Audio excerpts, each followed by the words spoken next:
think of us.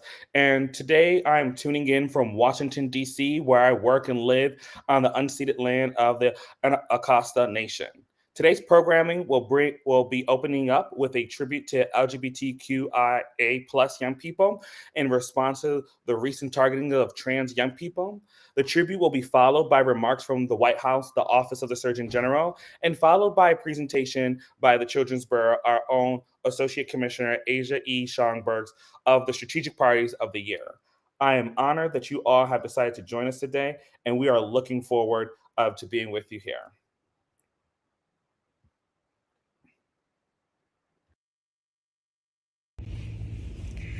Oh, say, can you see by dawn's early light was so proudly we held at the twilight's last gleaming, whose broad stripes and bright stars through the perilous fight, o'er the ramparts we watched were so carelessly streaming, and the rocket's red glare, the bombs bursting in air,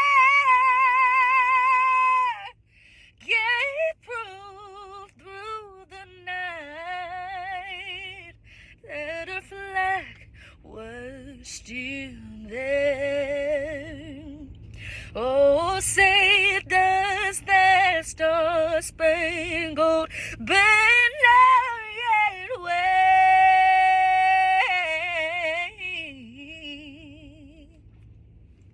o'er the land of the free and the home of the brave, home of the brave, home of the brave.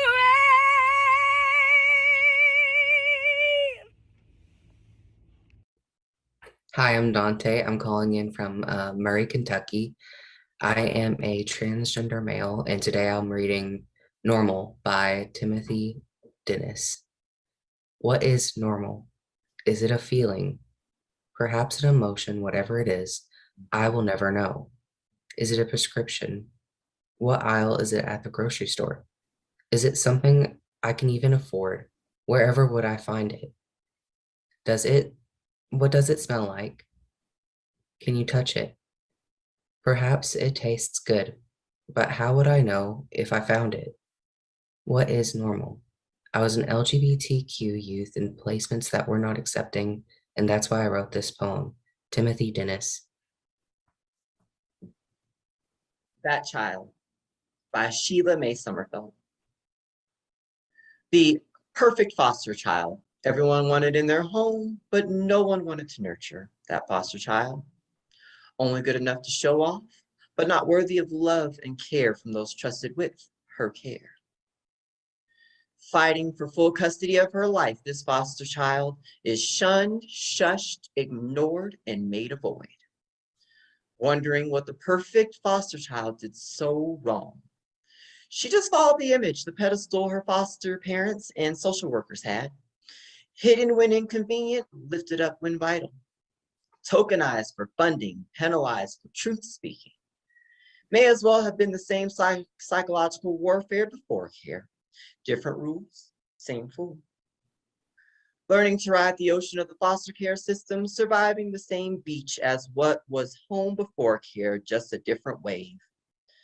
The pedestal always within reach, but the strings have restrictions. The prize was freedom, the restriction was life. My name is MJ. I'm an androgynous woman from here in Denver, Colorado. There is about 30% of foster youth that identifies with the LGBTQIA+ community. I am a part of that 30%. I stand as a voice for those that do not have a voice. And as a voice for myself, that has long since been too quiet. And today, we have a message for the youth, and we have a message for everyone that's here to listen.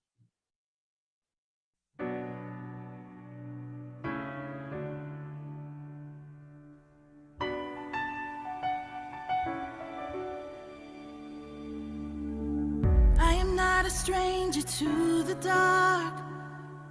Hide away, they say, 'cause we don't want your broken parts. I've learned to be ashamed of all my scars. Run away, they say, no one will love you as you are. But I won't let them break me down to dust. I know that there's a place for us, for we are glorious.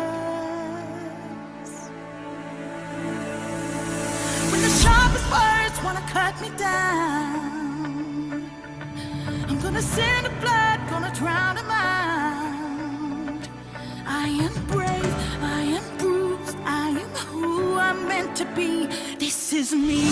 Look out, 'cause here I come, and I'm marching on to the beat I drum.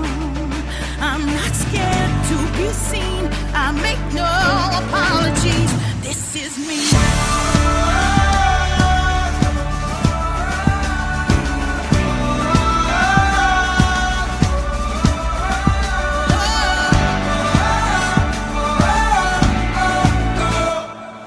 Another round of bullets hits my skin. Well, fire away, 'cause today I won't let the streets in. We are bursting through the barricades and reaching for the sun.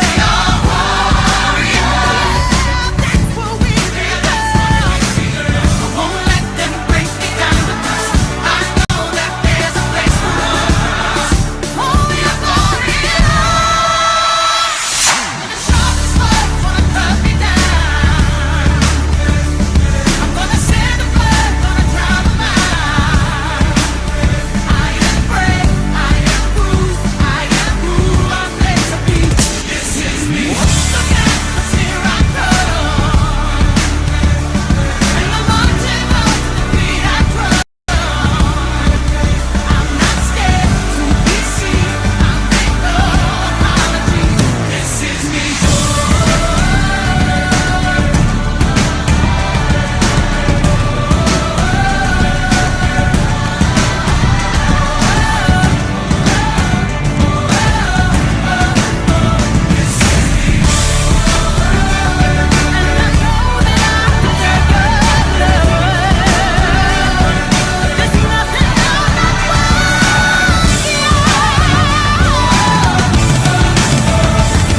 When the sharpest words wanna cut me down, I'm gonna send the blood, gonna drown them out.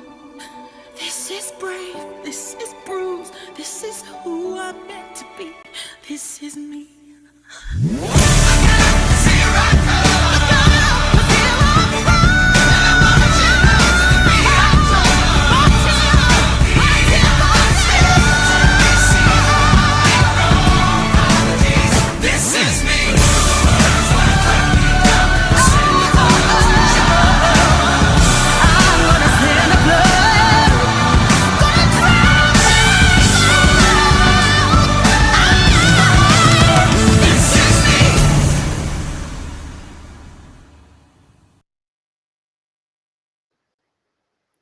I want to thank everyone who worked on that tribute, and thank the young people and the folks with lived experience who, participated in that tribute. If we can show them some love in the chat, feel free to send them a quick message of thanks for putting that together. To the virtual stage, I am going to introduce Nancy Negron from the Office of the Surgeon General. I'll have her introduce herself, and I'm excited to have her here as a guest today because, as you know, child welfare touches so many different parts of our lives. And so I'm excited to have the Office of the Surgeon General here. So Nancy, take it away, and looking forward to some of your opening remarks. Thank you so much, and thank you for having me. I'm trying my very best to keep my laptop from shaking too much, guys. This is what travels. This happens when you travel and you're on the road a lot. But thank you so much for being here, for having me here. I'm Nancy Santiago with the Office of the Surgeon General. And I am, first of all, a big fan of some of the folks on this phone call today. So happy to be here. But I want to thank you all. I'm so happy and thankful for your leadership and for your support, not just of foster care youth, but of our young people. I'm standing by the LGBTQAI plus community. We all know the struggles that families are going through right now. We all know the struggles that individuals are going through right now with the open attacks and the messages of hate. I think I come to say, first of all, that you are loved, you are wanted, we are thankful you are here, and we want you to know that we're working in every way that we can to make sure that we're taking care not just of your mental health, but helping you take care of the mental health of other young people around us. I'm really thankful for each of you for being here. And I wanted to tell you a little bit about the work that's happening in the Office of the Surgeon General and how the Surgeon General, Dr. Vivek Murthy, is highlighting the urgent need to address our nation's youth and the attacks that their mental health is under. And I would say that the mental health challenges in children and teenagers and young people and adults across the country are widespread, and they didn't start with the pandemic. We are right now in our office rolling out something that's called a youth mental health advisory. And for those of you that may not be familiar with the work of the Surgeon General, when the Surgeon General releases an advisory, it's reserved for the most important tool that we have to address the biggest public health challenges that the nation needs to address. So we use an advisory for very specific purposes and when there's an emergency that we need to pay attention to. The goal of the current advisory is to help call attention to the nation's pandemic and the impact the pandemic has had on our communities as a whole, but very specifically on the struggles that it's caused the mental health of America's young people and our families. And it's important to know, like I said before, these mental health challenges existed long before the pandemic. But it's important to know that the pandemic has made it significantly worse. And then add to it some of the personal attacks that folks are feeling because of who they are and who they're meant to be. And it's adding to the struggles that our families are seeing every day. I do want to make sure you understand that the COVID-19 pandemic added to the challenges that we are already facing in this country. Our young people were already struggling to address the profound mental health challenges and illnesses that they were feeling. If you really want to understand the depth of it, the rates of depression and feelings of helplessness and anxiety and thoughts of suicide had increased dramatically before we even entered the pandemic. If you think about the years of 2009 to 2019, the share of high school students who reported persistent feelings of sadness or hopelessness went up by 40%. 1 in 3 students had these feelings before the pandemic. And suicidal behaviors amongst our high school students also increased in that decade before. We saw a 36% increase in a decade, with about 16% of young people having made a suicide plan the year before. That's a 44% increase. I want you guys to think about that. That means out of every 3 students you meet, one of them has had this feeling of hopelessness and sadness to the point that they've considered taking their own lives. Again, this was a crisis before the pandemic. But it's really important that we understand that the mental health of our young people will require an all of society approach to address the long-standing challenges, to strengthen the resilience of our young people, and to strengthen the support systems that those of us adults that love the young people that we're working with and the people in our families, we too need support to make sure you're going to be okay. I wanted to also offer for you the opportunity to check out our website, check out the Youth Mental Health Advisory, and know that we're going around the country now asking people for their help in many different ways. The philanthropic community, we're asking them for more investments in the things we know matter to young people. We're asking young people to take control of this narrative by openly talking about their mental health challenges. It is time for us to destigmatize mental health. Mental health is health. And the same way we talk about healthcare in this country, we're going to talk about what we need to do for you.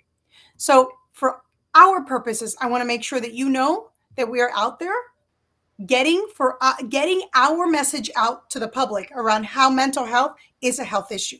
We're out there talking about the supports that we need to provide young people everywhere we go We were in Texas a few weeks ago. In Texas, where the governor there has just made it a felony for parents to take care of their trans youth, we had a roundtable with young trans youth and their families. It is important for us to know that everywhere that we go, we're giving you an opportunity to talk to us directly. And we want you to know that we are rallying not just the administration, not just our community-based partners, but in every nook and cranny in every state that we go to, the families, the communities, the agencies, the investors, the philanthropy, the doctors, the nurses, and everyone in between, to help us make sure that our young people feel an important part of everything that we do, and that they understand that they are supported and they are loved. And most importantly, that you guys each have a purpose on this planet, and don't let anyone tell you you don't. The Office of the Surgeon General is here not just to support the mental health of our young people, but of the families that support them. Thank you to those on the call who are listening and that are doing the work. Thank you to understanding that it's going to take all of us, the all of society approach to get this done. And to the partners that are philanthropic partners on the line right now that are listening in, we will partner with you. Please call on us. We will do our very best to reach you where you are in your communities. And it is our job to make sure that we use this advisory on youth mental health to raise a flag of emergency so that nobody is left behind, no one is left out, and everybody understands that it is our role to make sure we protect and preserve the mental health of our young people and our communities. Thank you so much, Sixto, for including us. No, thank you, Nancy. Thank you for the work that you are doing. And we look forward to seeing more federal agencies talking directly to young people with foster care experience. Thank you for tuning in and sharing a very important message today. Thank you. Bringing up next is Hannah Bristol. I'll let you introduce yourself all the way from the White House. Hannah, take it away. Amazing. Well, thank you so much, Sixto, and thank you, everyone, for having me here today, and for Nancy for that really powerful introduction. My name is Hannah Bristol. I use she, her pronouns. I work in the White House Office of Public Engagement, where I lead our youth and LGBTQ plus portfolios. And I know that this has been an especially difficult time for LGBTQ youth, especially trans youth across the country, and that 1 in 3 kids in care identify as LGBTQ plus. So we wanted to make sure that we took some time to really address LGBTQ plus youth on this call. And I wanted to specifically talk about the president's response to what's happening in Texas and the attacks on transgender youth in Texas, and read a statement that came out from the White House on March 2nd. So on March 2nd, the president put out a statement that said, "In recent days, elected leaders in Texas have launched a cynical and dangerous campaign targeting transgender children and their parents. The governor of Texas has directed state officials to open child abuse investigations into families simply because they have provided access to affirming care for their children. This is government overreach at its worst. Like so many anti-transgender attacks proliferating in states across the country, the governor's actions callously threaten to harm children and their families just to score political points. These actions are terrifying for many families in Texas and beyond, and they must stop." Today, the Department of Health and Human Services has announced several actions to keep transgender children in Texas and their families safe, putting the state of Texas on notice that their discriminatory actions put children's lives at risk. These announcements make clear that rather than weaponizing child protective services against loving families, child welfare agencies should instead expand access to gender-affirming care for transgender children. Respected medical organizations have said that access to gender-affirming care for transgender children can benefit mental health, lower suicide rates, and improve other health outcomes. Children, their parents, and their doctors should have the freedom to make medical decisions that are best for each young person without politicians getting in their way. In the United States of America, we respect the rights and dignity of all families. Transgender children bring fulfillment to their parents, joy to their friends, and are made in the image of God. Affirming a transgender child's identity is one of the best things a parent, teacher, or doctor can do to keep children from harm, and parents who love and affirm their children should be applauded and supported, not threatened, investigated, or stigmatized. As I told transgender Americans in my State of the Union yesterday evening, I'll always have your back as your president so you can be yourself and reach your God-given potential. Jill and I are standing with the incredibly brave transgender children, their parents, and families throughout Texas and around the country, and we will continue to fight for a future where all children can thrive. So in addition to this statement from the president on March 2nd, the administration has responded to anti-LGBTQ plus bills across the country, including in Florida today with the signing of Don't Say Gay, and other bills that we've seen.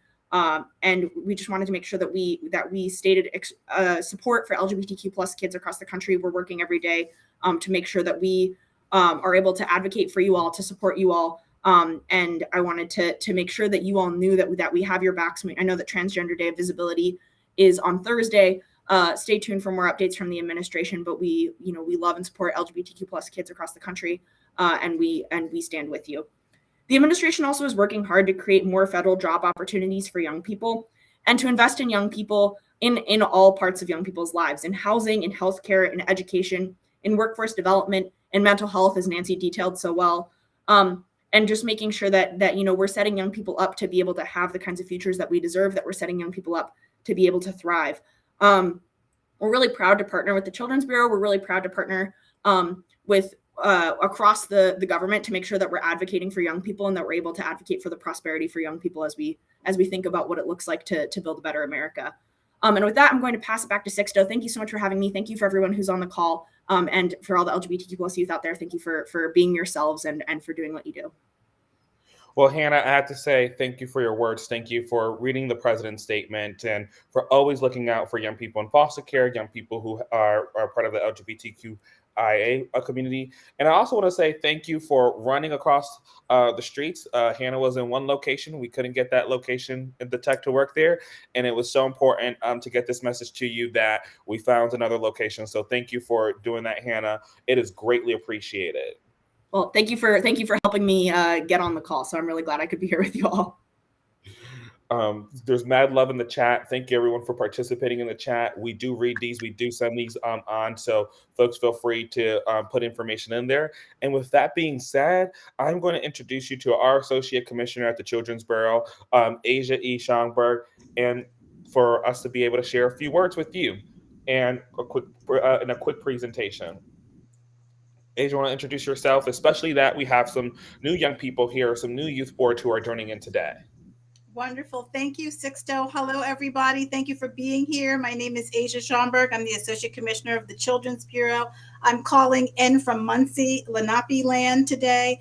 I really appreciate you taking the time to participate in this event. I want to thank my colleagues, Hannah Bristol and Nancy Santiago, for their comments today. We've really felt in these past couple of weeks a feeling of wanting to really stand behind our LGBTQI plus children, youth, and families.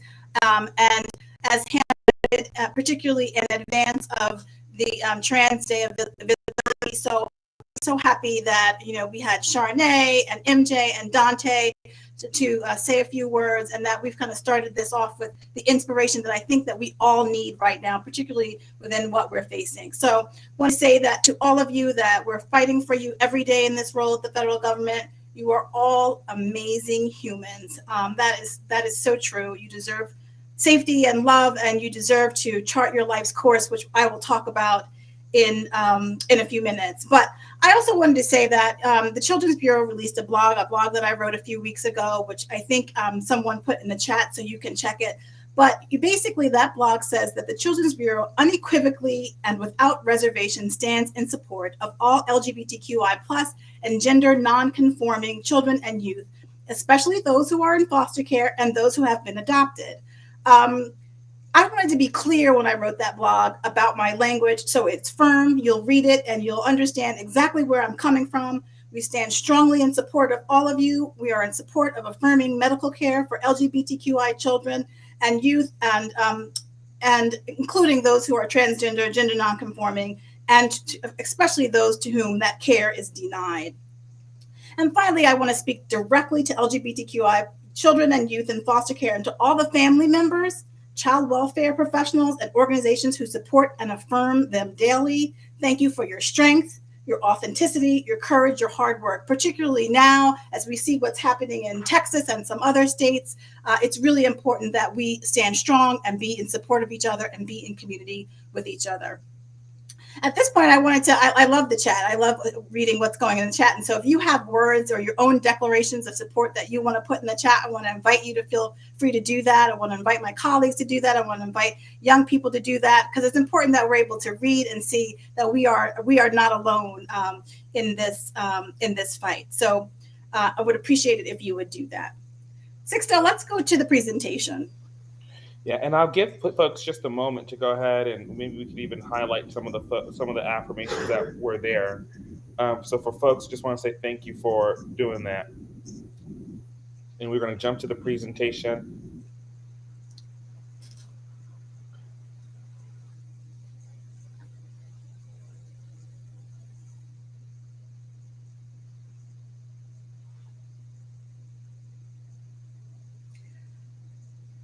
So I think you can go to the next slide. So for all of you who haven't had a chance to be in a meeting with me or in a room with me, when I start talking about my vision, I wanted to share my vision with you all. A loving approach to helping children obtain what they need to live with dignity by comprehensively supporting families through a collaborative network of carefully selected resources and effective public and private investments grounded in community and culture, and a workforce fully devoted to serving with intentional equity.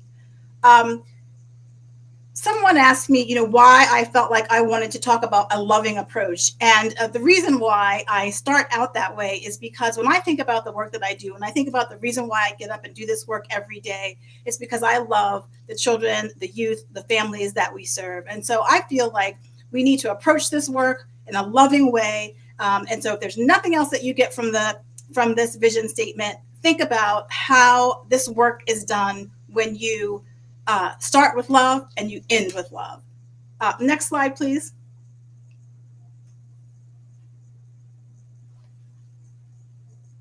So I think I want to talk to you. I guess there are some of you who are new just to maybe what we're doing at the Children's Bureau. So I want to talk a little bit about what the Children's Bureau does and why we're here. Our main focus is to make sure that tribes and territories and states, which I will collectively refer to as jurisdictions, follow the federal child welfare laws and support families and children and youth in their homes, of course, and as a last resort in foster care or in kinship care. One of the most important things we do is to set the tone nationally and help to guide priorities in child welfare. So, for example, 3 things that are really important to me are equity, ensuring that young people age out of foster care have what they need, and supporting relatives who take care of the children in their family temporarily when they can't stay with their parents. So we're working on how to figure out how to give the jurisdictions the support that they need to do that more effectively. We're changing the law to get more money to relatives so that they can care for the children and their families, and so that they can be loved and cared for by someone who knows them and loves them. As I mentioned before, we're doing everything in our power to push back on the unjust laws that target our LGBTQIA+ children, youth, and families. We're helping jurisdictions think about racial equity and equity for underserved communities and how their systems create positive or negative outcomes for children, youth, and families. And finally, I believe in listening to understand. I have heard from young people who have experienced foster care, as well as the adults who love them. I've spent the last year listening, and now I'm going to use what everyone has told me toward progress. Let's go to the next slide. So these are Children's Bureau's 4 priority goals. The number 1, prevent children from coming into foster care, right? That's the main goal, is that you hope that you will never have to use foster care, that foster care would be a last and only temporary resort. And we have struggled with that, I think, for the entire life of foster care in the United States. But we're moving in the right direction, and we're investing more in prevention services, and keeping families together. Number 2, support for kinship caregivers, making sure that more kin are able to step up and be supportive to the children and their families, and that we are giving them the support, financial and other types of support that the kin families need. The third I love, which is called Ensure Youth Leave Care with Strengthened Relationships, Holistic Supports, and Opportunities. That goal was originally called something else. And young people, when I asked them about, my priorities, I wanted to share with them in advance and run it by them. And they said, this is what we need. We need strengthened relationships, holistic supports, and opportunities. So that's number 3. And then number 4, we need to invest in our child welfare professionals in the workforce. The workforce is in crisis, and we need to act, and it is urgent. Next slide, please. So this is the prevention. These are some of our objectives under the first goal, preventing young people from coming into foster care. First, I'm calling on jurisdictions to examine and amend their definition of neglect. What is the definition of neglect in your state? Read it and determine whether or not it actually conflates poverty with neglect. That's homework for you all. The second is we want to expand civil legal representation for families before foster care becomes necessary and to facilitate reunification. So what is civil legal representation? We know that sometimes families have housing insecurity. They may find themselves in housing court, landlord-tenant court, and but for housing instability, they would have never come into the the view of child welfare. And so what we want to do is provide legal representation, because we know that the outcomes for those who are represented in court is better than the outcomes for those who are not represented. And so we want to move in the direction of providing as much legal support, legal representation for families before a foster care becomes necessary.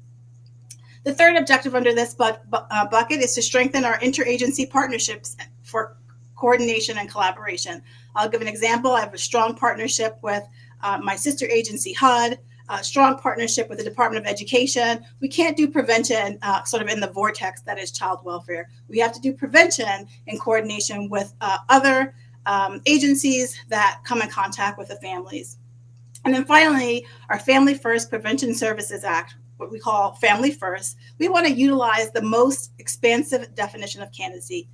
Without going into it, we want to make sure that we are putting as much money as we possibly can toward prevention services, toward keeping families together, toward addressing what a family needs before there's any reason to separate children from their parents. Next slide, please. Support for kinship caregivers. So here's what we're going to do. We want to promote equitable licensing standards for kinship caregivers. Right now, generally, in short, there's one licensing standard, but we want more flexibility for kin caregivers.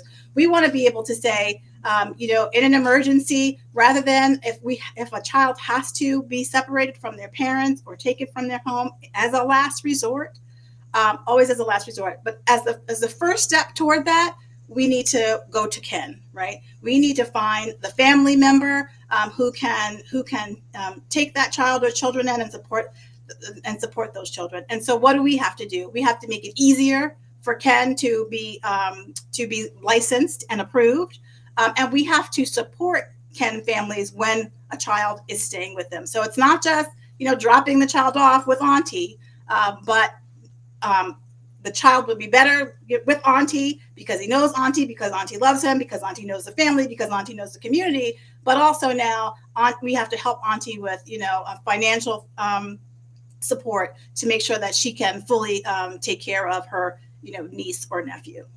Next slide, please. Ensure youth leave care with strengthened relationships, holistic supports, and opportunities. Number one, we want to provide youth in foster care with safe, healthy, and normative experiences in foster care. And this is something that, I just hear from young people, like, especially in their teenage years when there are things that they want to do as teenagers and normally in high school, but the system makes it difficult. The system makes, approvals difficult, and what a foster parent can approve and what an agency can approve. And we need to do something about that. So I want you all, particularly my colleagues, to think about what we can do to create safe, healthy, and normative experiences. Of course, you heard me mention ensure youth have a successful transition into adulthood. This is something that I have struggled with in my career for many, many, many years. I feel like we've been talking about this for 20 years. How do we make sure that youth have a successful transition into adulthood? And how do we make sure that they have the support that they need, whether it's financial support, mental health support, housing support? So we have to do better, and we have to start thinking about that earlier than I think the field in general has been thinking about it. I also want to say, before I forget that, during the pandemic, we learned a lot about the types of support that young people need. And I think we knew a lot about it before the pandemic, but the pandemic sort of shone a light, a special sort of light on what young people need. And we talked about a cash assistance for young people, just giving them the cash to be able to do what they need to pay their bills, to be able to attend school online or whatever the case may be. And this is an important part. I want to sort of thank Representatives Danny Davis of Illinois and Jackie Walorski of Indiana, who really also fought for young people to get additional funding during the pandemic. Both of them and their teams were really critical in us being able to increase the amount of supports during the pandemic, but also learn what young people need in a post-pandemic world and how we can do better. And then finally, empower youth to chart their life's course after foster care. We want young people to, you all know what you need, you know what you want, you know where you want to go generally, and we need to support you in getting there. Next slide, please. Invest in the child welfare workforce. We have to invest in the professionals who are invested in all of you. And so we need to take care of our child welfare professionals as well. We need to create more pathways to recruit and retain and nurture our workforce. This has become also notable, particularly during the pandemic, when our professionals were on the ground. We were closed up. A lot of us were in our houses, home and safe, but our child welfare professionals and specialists also still had to be out there supporting our families and supporting our children. And so we need to show them that how important that role is, and we need to do it in a number of ways. So we need to partner with child welfare agencies to figure out innovative strategies how to support. I'm talking to a lot of regions, and I'm saying to them, don't only raise the problem, for example, of a high turnover or what people are terming the mass resignation that's coming out of the pandemic, but talk to me about what the workforce needs and how the federal government can be helpful. And we also want to encourage and expand educational and training opportunities that we think will recruit and retain child welfare professionals. And I want to make a note here as well that I'm thinking that, youth, young adults, parents with lived expertise who have been impacted not only by child welfare, but system impacted, are great for these types of roles generally. They understand what young people are going through. They understand the system. They know what mistakes we don't want to make again. And so I'm sort of arguing that we need to take a look at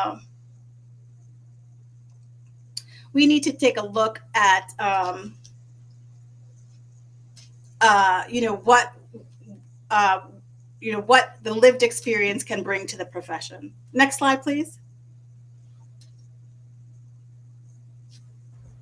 And those are all of our slides. Oh, great! I was moving fast. Those are the priorities overall in a nutshell. And so I'm looking forward to hearing what others have to say. Please send me a note. But want to know, Sixto, if you have any questions. Absolutely. So I want to start off with the first question. For folks who don't know, we see it in some folks have already known. I see some stuff that has been written up already, which is the president just released his budget for fiscal year 2023. And I want to ask you, what are some of the most exciting things in the budget? But before I ask you that, I just want to provide context to folks. So when the president puts out the budget, it's not the official law just yet, but it is a message to Congress. And so Congress still has to pass it. Congress still has to get behind it, but it is monumental. It is a part of the big function that happens. And so, Associate Commissioner, can you tell us about what are you most excited about what's in that budget? There's a lot of exciting things in the budget, Sixto. I'll focus on the child welfare because that's my area of expertise. But there's just a lot of excellent proposals in the budget, particularly where children and families are concerned. Listen, the budget focuses on all the things that are really important to us: equity, fairness, and support for families. We are asking Congress to provide the authority and the funding to go up against or prevent discrimination against our LGBTQ plus families. We are asking for the funding to support kinship caregivers. As I just explained, we're asking for funding for more prevention services. The prevention services and programs are really critical to making sure that families are supported together in the home, right? And so, and there are lots of different ones, and not every family is the same. So we need more prevention services that are able to address the particular needs of any particular family. So that's really, really important. And of course, we're also asking for more funding for Chafee to be able to support our young people, and we're asking for more flexibility in terms of who meets the category for Chafee funds. So those are the 4 overall in child welfare, but there are also some other exciting things in the budget regarding mental health transformation and childcare and Head Start. And so we're really excited about what's on the horizon. Well, I'm very excited about what's proposed in the budget. I'm looking forward to doing the work with so many people on the line today, because we are going to have to get behind this. We're going to have to call folks on the Hill. We're going to have to mobilize to support some of these initiatives. I was glad to see that Chafee was increased in the proposal. Increased there's $100 million. I'm glad to see increased funding for Ken. I was glad to see a bucket of money being set aside, hopefully here, if this gets passed, around creating more equity in child welfare.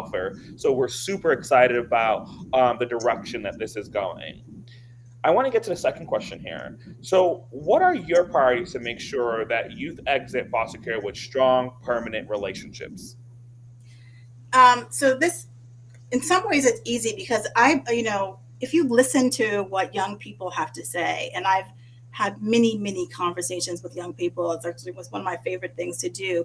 And when I say, what do you need to exit foster care successfully? It's really one of the first things they say is around strong relationships. But what they also say is, don't pick the relationships for me.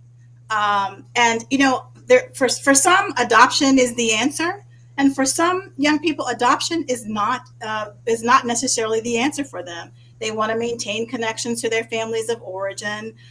They would like to identify their own circle of support that they would go to upon aging out of foster care. So I think the plea really is for caseworkers. It's like, listen to me when I say, maybe my permanent relationship isn't one person. Maybe it's 3 people, or maybe it's 5 people, and maybe each of those people I go to for a different reason. But this is my circle of support, and these are the people that I need to engage with as I'm transitioning into adulthood. So I think that would be like the number one thing is like, let's listen and let's figure out how we do things differently so that young people can identify their own circles as we help them to successfully transition into adulthood.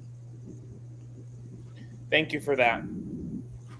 The last question I'll ask here are, what can states do right now to further equity for children and families? This is something that I talk a lot about the president's executive order on advancing racial equity and support for underserved communities. If you haven't read that executive order, I would encourage you to Google it. If you put executive order on advancing racial equity, it should come up.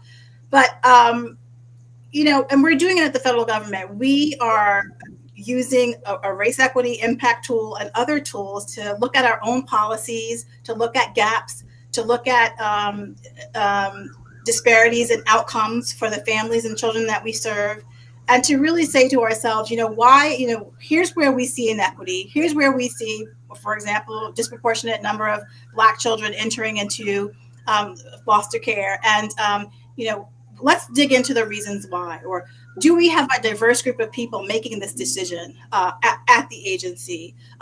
We're about to make this policy change. Who's going to be impacted and why?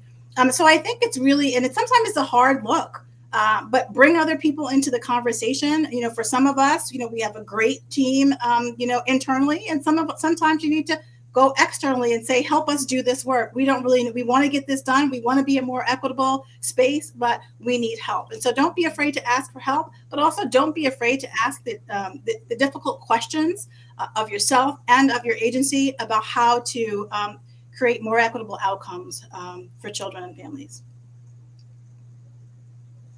Well, Associate Commissioner, I want to thank you so much for taking the time to do this. We find it very important to talk directly from the federal ecosystem to people with lived experience who are doing the work every day, whether they're advocating, participating in research, or running a youth board. And so many child welfare directors have joined us today. So thank you for joining today, and the staff and the and advocates and the community to be able to show up today. Any parting words before we wrap up here? No, I just, just go forth, be strong. I'm actually drinking from I was my. just about to ask you what was on your cup. I think this is the message here. My mug says, "I am deliberate and afraid of nothing." It's an Audre Lorde quote. So for those of you who don't know Audre Lorde, you can look her up. But I think you should be deliberate and unafraid and move forward. So you heard it here, young people, all the advocates, folks working in the states. We're going to be deliberate, and we will go ahead and move forward. Thank you all for tuning in. We will follow up with more information. There were some links that were mentioned here, and we will go ahead and make sure that you have that. Thank you, everyone. Thank you so much for having me. Bye-bye.